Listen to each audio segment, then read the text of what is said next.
Hä? Tschüss, Baum. Warum ist der Baum weggegangen? Warum ist der Baum weggegangen? Hi, mein Name ist Micha und ich bin tatsächlich Pastor. Willkommen zurück zum zweiten Teil von Faith, dem Spiel über Exorzismus und Dämonen und einem Priester und seinem Kruzifix. Im ersten Teil haben wir Amy befreit von einem Dämon und das ist jetzt in diesem zweiten Teil wird das sehr surreal, diese Geschichte weitererzählt. Was mich an dem Spiel besonders fasziniert, ist, wie gesagt, diese düstere Atmosphäre und alles das, was so Popkultur mit Exorzismus verbindet. Wir schauen mal ins Spiel rein. Der zweite Teil von Faith, dem Spiel, was mir schlaflose Nächte bereitet hat, wo man ein Pfarrer mit einem Kreuz ist. Ich bin nicht mehr der Blaue, ich bin jetzt der Schwarze. Heißt das, es ist jetzt ein anderer Pfarrer? Mal schauen, ich bin offensichtlich zu Hause. Vater Garcia. Du bist hiermit beauftragt, um Michael Davies von deiner Gefangenschaft freizulassen und ihn zurückzugeben nach Hause. Mr. und Mrs. Davies haben schon unser Büro kontaktiert.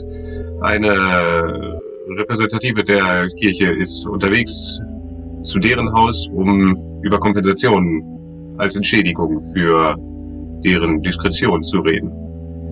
Du willst unsere repräsentativen Leute treffen vor Ort und sie mit nach Rom begleiten. Kardinal Gifford mit freundlichen Grüßen. Okay, offensichtlich habe ich hier was falsch gemacht als der Pfarrer oder Priester und habe hier einen Michael entführt. One day, ein Tag.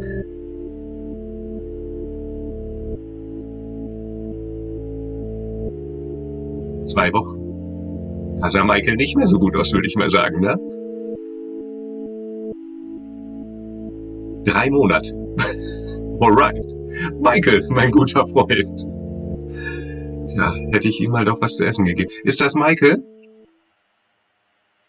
Hallo, Michael? Wie geht's dir, Michael? Ich will nach Hause gehen. Du kannst nicht nach Hause gehen, bis es dir besser geht, Michael. Kann ich mal deine Mutter und Vater sehen? Ich musste erst machen, dass es dir besser geht. Wenn die sehen, was du zu mir gemacht hast, dann töten sie dich! Zeige dich, Dämon! Du weißt nichts, Pendejo! Pendejo übersetze ich mal lieber nicht.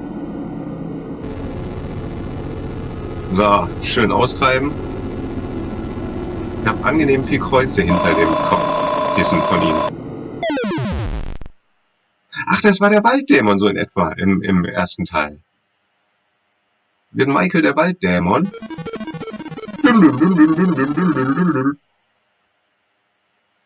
Okay. Jetzt sind hier nur noch die 2 Zettel von 2 Wochen. Ich gehe mal raus, ich folge meiner Blutspur. Ich glaube, das Spiel macht mir jetzt schon wieder so Albträume, ey.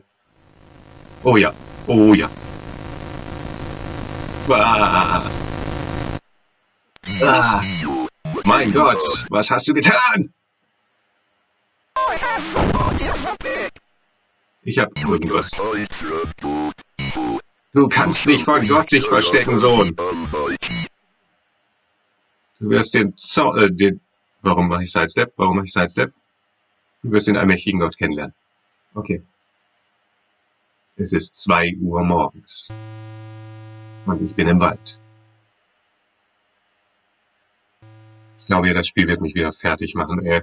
Wenn das nur am Ansatz so ist und das ist der gleiche. Nein, das ist ein anderer Wald. Entschwinde, Dämon! Nein, hier sind keine. Ah. Tschüss, Reh. Du siehst nicht so aus, als würdest du da hingehören, Reh. Blub, blub, blub, blub, blub, blub. Okay, das wäre ein Schocker, wenn ich den Teil ernst nicht gespielt hätte, aber dadurch kenne ich's. Notice. Die angehenden Untersuchungen werden von die auf dem Friedhof vorgeführt werden, von dem Staate Connecticut und der dort ansässigen historischen Society, Öffentlichkeit, was auch immer, wurde verschoben bis auf weiteres. In der Zwischenzeit fragen wir die Öffentlichkeit danach, dass sie den Friedhof meiden sollten. Die umgebenden Wälder genauso, die Wildtiere und unidentifizierte Personen sind in dieser Ecke. Danke für Ihre Geduld. Der Friedhof, das ist der in Connecticut, wo ich in Teil 1 auch von gehört habe. Oder? Der auf dem Grundstück. Ich bin Priester, ich darf auf Friedhof.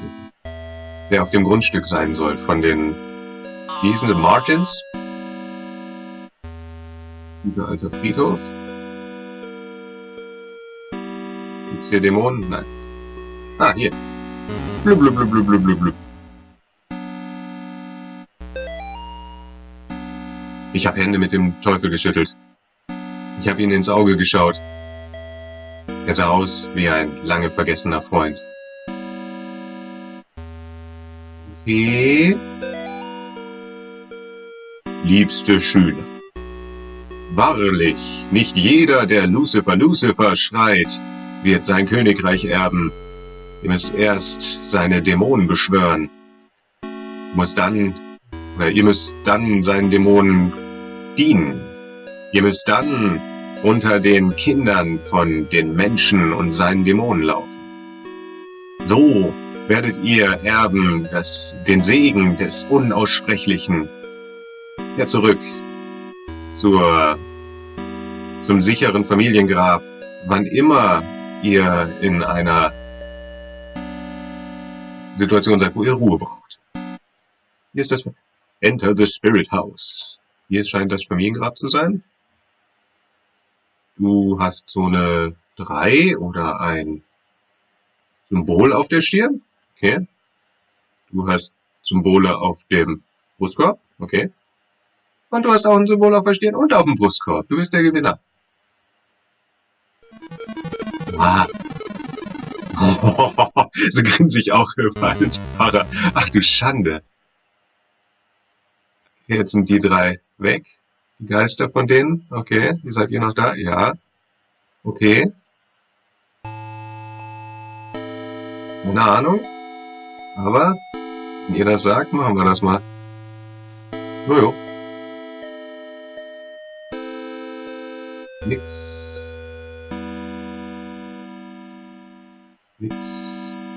Ah. Blablabla. Ui.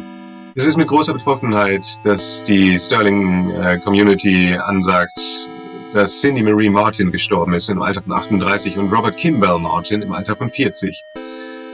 Liebender Ehemann und Frau. Und geliebte Eltern.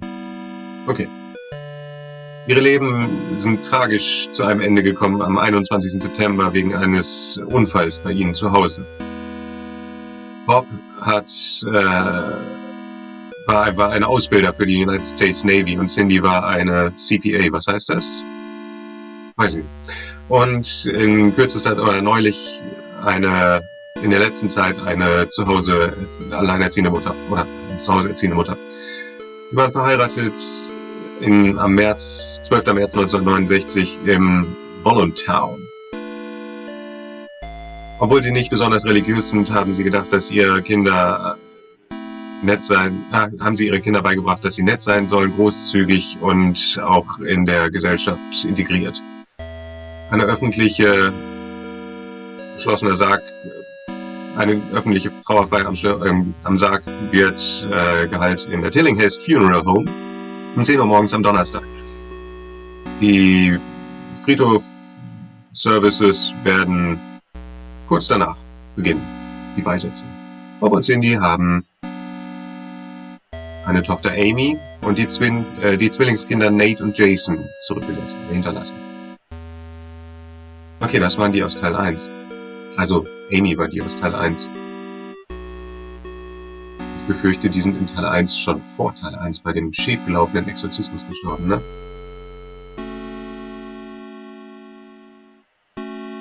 Hier sieht doch gut aus. Blablabla. Bla, bla, bla, bla. Die Tür ist aufgegangen. Die Tür.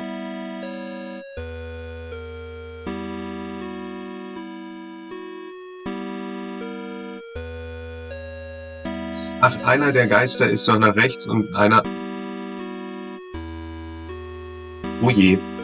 Einer der Geister ist doch nach rechts und einer der Geister nach links und einer nach oben oder so geflohen, ne? Aus dem, wo ich gerade saß, bei den 3 Leuten. Ist das hier der erste dann, ne? Muss ich die nacheinander wegmachen wahrscheinlich. Jo. Oh.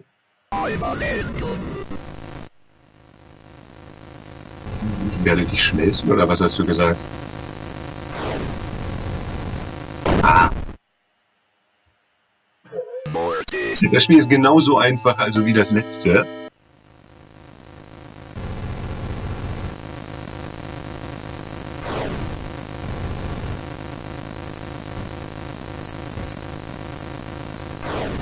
Also muss ich dem ausweichen, ne? Okay. Kommt davon, auch wieder da. Und jetzt wieder langsam, ja. Was sagst du? Was auch immer du gesagt hast, ich habe dich leider nicht verstanden darüber, wie großartig ich dich mit meinem Kreuz vernichtet habe, Dämon! Niemand war besonders begeistert, als ich schwanger geworden bin. Nicht mal ein bisschen glücklich. Sogar mein Doktor hat irgendwie ausgesehen, als würde er mich verurteilen. Jedes Mal, wenn ich den Doktor wieder verlassen habe, habe ich eine seltsame Frau gegenüber auf der anderen Straßenseite gesehen. Alles, was sie gemacht hat, ist, dass sie mich anstarrt und dann gelacht hat. Keine Worte. Nur ein großes, warmes Lächeln. Irgendwie hat das diese ganzen Besuche ein ganz kleines bisschen erträglicher gemacht. Nachdem ich das Kind verloren habe, aber sah ich sie wieder auf der anderen Straßenseite vom Doktor. Ihr Lächeln war genauso warm und genauso groß wie immer. Aber irgendwie, genauso groß wie immer, aber irgendwie nicht so warm und freundlich, wie ich es erinnere. Gestern bin ich spazieren gegangen und ich war schockiert, als ich gesehen habe, dass diese Frau in der Mitte auf dem Weg stand. Jetzt war sie schwanger. Sie kam langsam zu mir. Ich bin ihr gefolgt vom Pfad, auf dem ich war, in die Wälder. Das ist, als ich Gary getroffen habe. Aha. Aha. Das erklärt die Nabelschnur dem Dämon, ne? Und jetzt sitzen hier nur noch 2, guckst du? Ja. Das heißt, ich muss noch einen hier links und einen oben wahrscheinlich. Du siehst aus wie ein Dämon. Du siehst aus wie ein Dämon. Du siehst aus wie ein Dämon. Du siehst aus wie ein Dämon. Du. Sieht alle aus wie Dämonen hier. Keiner von euch ist ein. Alles gut. Okay, hier ist bestimmt ein Dämon. Ja. Ja. Ah. Du gehst spazieren? Du gehst in den Wolken spazieren.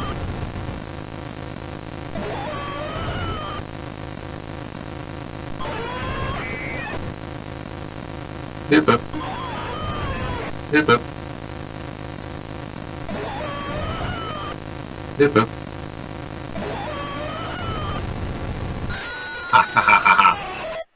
Nebel kann mir nichts. Ich bin ein Priester. Mehr Text als letztes Mal, ne? Das Schlimmste, was ich je erlebt habe, war, als Großvater gestorben ist. Wir waren wirklich eng. Ich habe darüber geweint, wochenlang. Dann hat meine Stiefmutter mir einige ihrer Freundinnen vorgestellt. Sie haben mich gefragt, würdest du deinen Großvater gerne wiedersehen? Ich habe ihn so vermisst. Ich war versucht, alles zu versuchen, um ihn wiederzusehen. In dieser Nacht hat meine Stiefmutter mich in eins der Häuser von ihren Freundinnen gefahren. Sie haben mich nach unten mit in den Keller genommen. Ich sah meinen Großvater da drin, nur es war nicht wirklich er. Als ich versucht habe zu rennen, haben sie den Keller abgeschlossen, mich eingeschlossen. Ich kann mich nicht an viel erinnern von dieser Nacht. Die Freundinnen meiner Stiefmutter sind immer jetzt im Haus, weil sie kommen immer vorbei nach Hause zu uns. Sie sagen mir, ich habe eine Schuld zu bezahlen. Sie sagen, dass ich was von ihnen zu arbeiten bekommen werde. Ihr hattet mal Köpfe. Ihr hattet Köpfe. Was soll das? Nein. Nein. Nein. Okay, das erinnert mich an den Raum von eben ein ganz bisschen. Und das erinnert mich auch an den Raum von eben ein ganz bisschen. Warte mal. Ah! Guck mal hier, die Kopflosen. Der rechts, geradeaus, links, geradeaus, geradeaus. Wenn ich die von links nach rechts lese. Rechts, geradeaus, links, geradeaus, geradeaus. Rechts.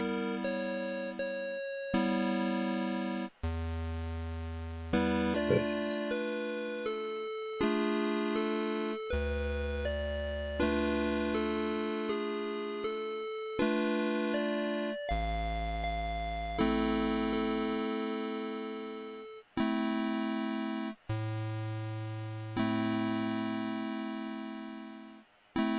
Ah. Hier sieht doch gut aus. Ah.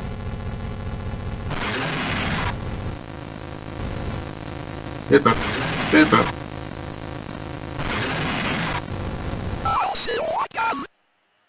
Und zwar? Okay. Das scheint der gewesen zu sein. Ah. Ich wurde befreit. Nicht mehr ein überfürsorglicher Vater, der Alkoholiker, gewalttätig geworden ist. Nicht mehr versteckend meine... Ah, okay. Ich wurde befreit. Kein überfürsorglicher Vater mehr, der gewalttätiger Alkoholiker geworden ist. Nicht mehr versteckend also nicht mehr meine blauen Flecken versteckend und meine Schnitte. Keine Tabletten mehr, keine Nadeln mehr. Nicht mehr ausgelacht werden, nicht mehr rumgetreten werden. Sie werden niemals mehr über mich lachen. Am Tag wird mein Körper immer weiter weg verbittern. Aber nachts, da geht mein Verstand in verbotene Welten der Macht und des Wissens, gelenkt von Wesen, von absoluter Dunkelheit. Ich wurde mit einem Geheimwissen ausgestattet mit dämonischen Siegel. Ich habe gelernt, das korrekte Beschwören. Ich zeichne den invertierten Stern, den Felsen entlang, die Felsenstücken, den Steinen entlang, die hingestellt sind in der richtigen Ordnung. Die 5. Der erste ist oben links. Oben links. Oben links. Und dann geht's das Pentagramm. Ich werde sie in die Wälder locken. Dann werde ich denen meine Macht zeigen. Okay. Ich habe keine Ahnung. Wahrscheinlich muss ich mir das oben links merken, ne? Safe. Hey, du sahst eben auch anders aus. Du sahst eben weniger aus wie ein Dinosaurier. Jetzt ist hier keiner mehr. Aber ich stehe da. Guck mal, ich stehe da hinten. Hallo, ich. Hm? Ah. Ah. Warum machst du so etwas? Jetzt habe ich den Schlüssel und... Ich hinterlasse Blutspuren. Ja klar, haha, ich habe mir das Auge weggepiekt. Habe ich mir jetzt dauerhaft das Auge weggepiekt? Ah, und ich bin der Blaue. Ich bin jetzt der Blaue. Warum bin ich der Blaue? Seit wann eigentlich? Okay. Natürlich.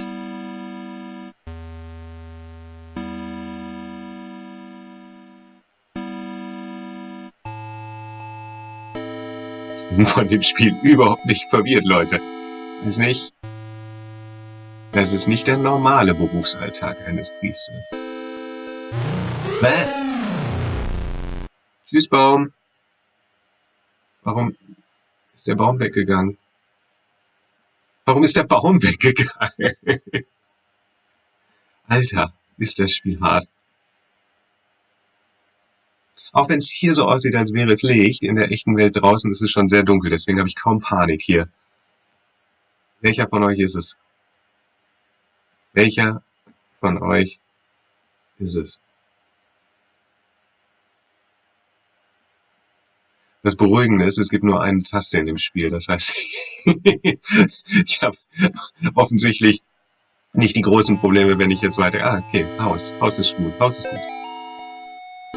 Sie bewacht die Tür in das Untergrundpurgatorium.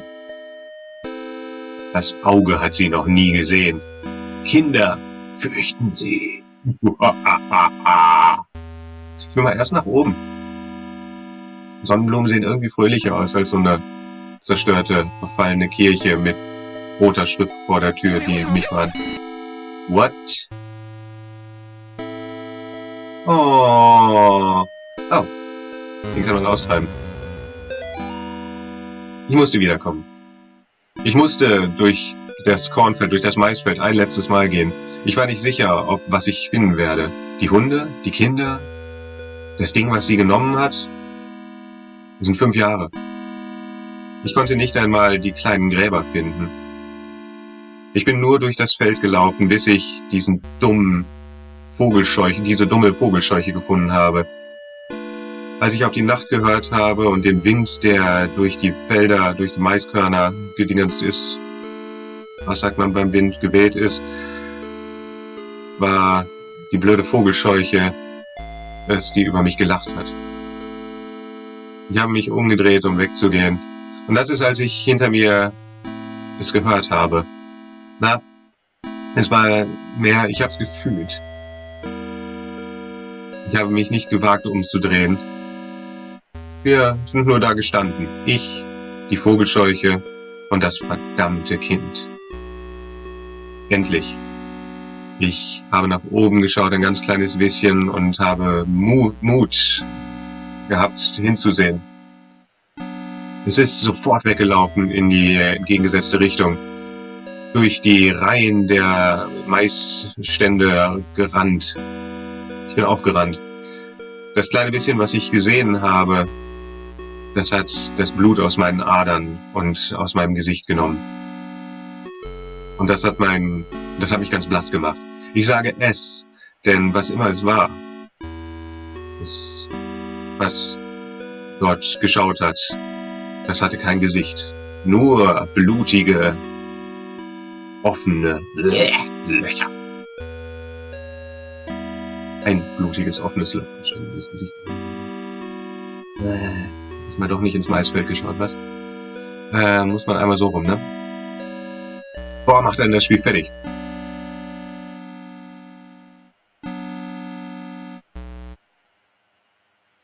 Bekenne deine Sünden. Okay. Tag 1 von unserer übernatürlichen Untersuchung in die alte Snake Meadow Hill Church. Wir haben 3 Kameras, eine Box mit Bändern, mit Videobändern und genug Bier und Beef Jerky, um eine Woche auszuhalten. Auf unserem Weg haben wir nachgefragt, einige der Anwohnenden über diese Kirche. Es waren in der Großzahl nur Geschichten, die wir schon gehört haben. Böse Geister, die Kinder in die Maisfelder ziehen und geheime Tunnel unter der Kirche. Aber da war dieses dünne Skinkly Lady Game, dieses komische Lady Game, was wir noch nicht vorher gehört haben. Offensichtlich hat es damit zu tun, wie man den Geist einer Frau, die sich um Waisenkinder früher in den 50ern gekümmert hat, beschwören kann. Sie war... es gab sogar einen alten Reim über sie. Geh durch die Kirche von Raum zu Raum und vielleicht würdest du sie sehen. Sie wird sich sogar bewegen. Sie wird sich bewegen, wenn du es auch tust, aber niemals versuch sie auszutricksen. Großartig. Wir versuchen das Spiel heute Nacht zu spielen und dann legen wir uns hin. Also gibt's hier einen unsichtbaren Geist.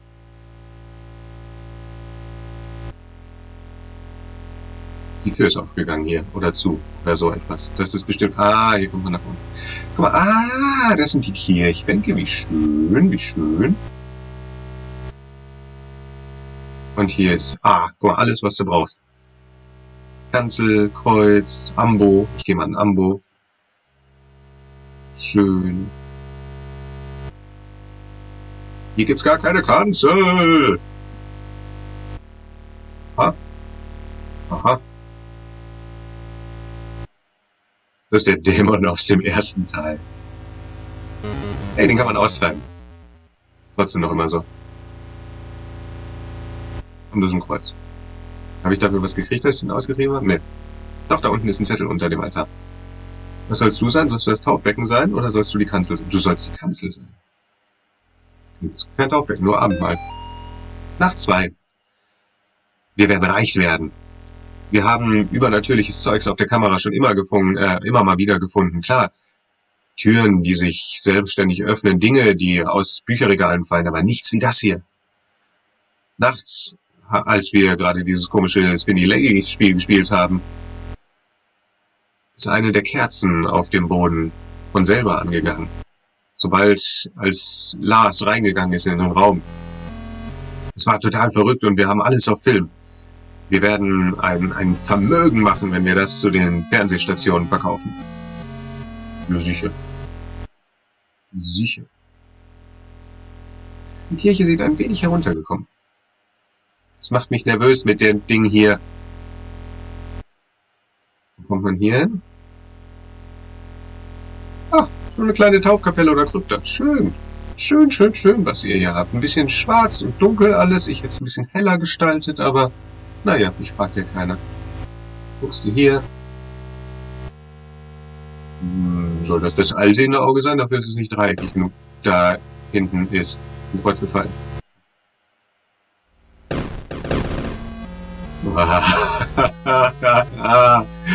Das spielt sich ein bisschen wie Exorzist das erste Kapitel in VR. Ich habe schon mal gesagt, ich werde es wieder sagen. Das Spiel ist zu viel für mich.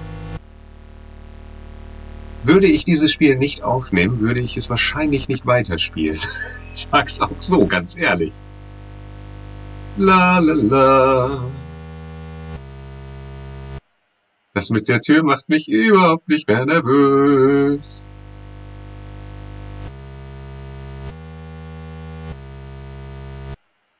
Alter, das macht mich hier fertig. Die Kreuze habe ich nicht. Ach, das ist ein Beichtstuhl, ne? Und da hinten ist, was ist das? Blablabla. Dritte Nacht. Wir hätten hier nicht hinkommen sollen. Videobänder fehlen. Lars ist feststeckend unter der geheimen Kellertür. Henry ist nicht wiedergekommen. Ich kann eh nicht gehen. Wenig Worte. Viel Sorgen. Beichtstuhl. Okay. Bete für mich, Vater, denn ich habe gesündigt. Welche Sünden hast denn du zu beichten? Ich wollte ein Mädchen vom Bösen befreien, aber meine Ängste haben mir das Bessere von mir gewonnen. Ich bin umgedreht, ich habe meine Schwüre vor Gott gebrochen. Ein Jahr später ist das Mädchen wieder zu mir gekommen, aber ich konnte sie nicht retten. Ich habe sie dagelassen und sie musste sterben. Das sind meine Sünden. Das hast du gut gesagt.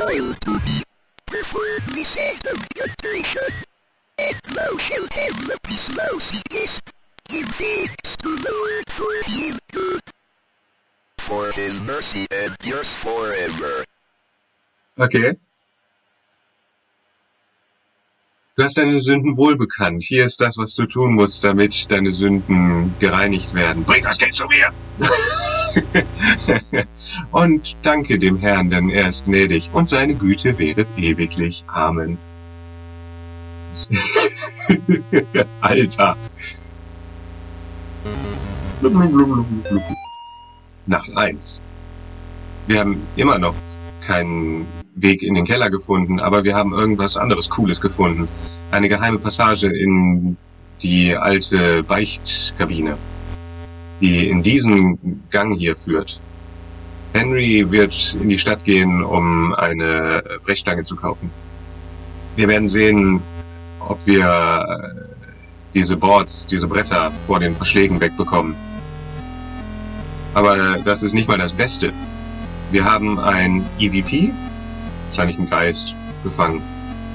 Du kannst es nicht auf dem Videoband hören, aber für uns ist es irgendwie, hat sich so angehört wie Lachen. Gott sei Dank haben wir ein großartiges Mikrofon mitgebracht, wie dieses hier. Wir werden das Ganze anschauen auf der Tonanlage, sobald wir wieder zurück in der Stadt sind. Ich habe keine Crowbar, ich habe nur ein Kreuz. Das heißt, ich kann die Türen nicht aufmachen. Ihr habt es auch nicht geschafft, offensichtlich. Jetzt ist hier nur noch eine Kerze. Hier sollten 2 Kerzen sein. Warum zuckt... Ah! Bah! Bah! Bah! Bah!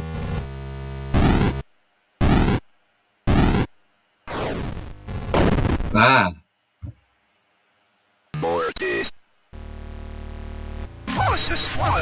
Bah! Bah! Bah! Da ist sie wieder. 3. Hui. 2, 3. 2, 3. Habe ich keine Chance? 2, 3. 2, 3.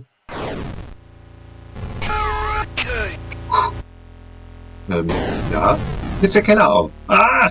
Das war Faith, der zweite Teil, davon der erste Teil. Das Video wird nämlich zu lang sonst, wenn ich jetzt keinen zweiten rausschneide. Eine ganze Stunde wollt ihr nicht schauen, also dachte ich mir, 2 halbe machen wir. In dem Teil hatten wir aber coole Sachen dabei und es kam eine Kirche vor, endlich mal. Und in der Kirche kam ein Beichtstuhl vor und eine Beichtsequenz. Und die kennt ihr wahrscheinlich mindestens aus diversen Fernsehfilmen und aus Kinofilmen und aus anderen Anspielungen oder aus der echten Welt in einer römisch-katholischen Kirche.